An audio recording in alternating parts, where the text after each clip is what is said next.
Welcome to this episode of YouTube. We're talking about body language and overall communication with wolves. You can see the ears are pricked and turned sideways there. And Grizzer is going to demonstrate a bark howl. And what triggered that event was a visitor to the wolf lab who looked a lot like our veterinarian. And Grizzer has a little bit of history with our vet during a medical exam in 2008, and that triggered him to bark howl. And Grayson, being a loyal pack member, joins in support of Grizzer's threat display. So the barking that you're hearing is in response to a triggered event in his mind. Again, that happened 12 years ago, and that made him communicate a threat display.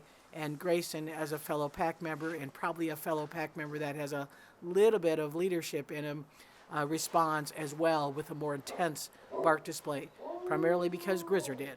So what we're always concerned about is negative conditioning. We're about to embark on a 2020 pups. The focus is going to be on making sure that we expose the pups to a variety of stimuli and make sure everything is controlled and we don't allow for any kind of fear avoidance response. Wolves are very neophobic, and that means that they're afraid of new things. And you can see here Grizzer posturing as he's trying to figure out, is this the vet who we had an issue with in 2008?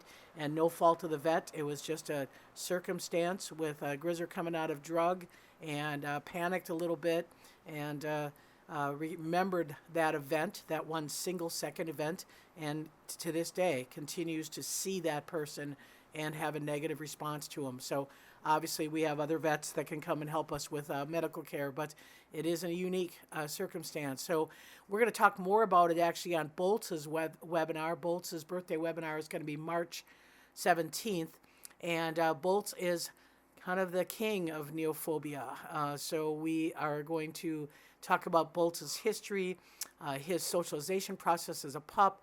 We're going to talk about his unique personality, his unique bonds within the pack, and hopefully try to understand his phobia about insects. He's a great wolf, a wonderful representation of the Great Plains subspecies, and we want to do everything we can to help understand him. So if you want to register for Boltz's webinar, log into our website at www.wolf.org. Follow the programs link to the webinar. Thanks for watching.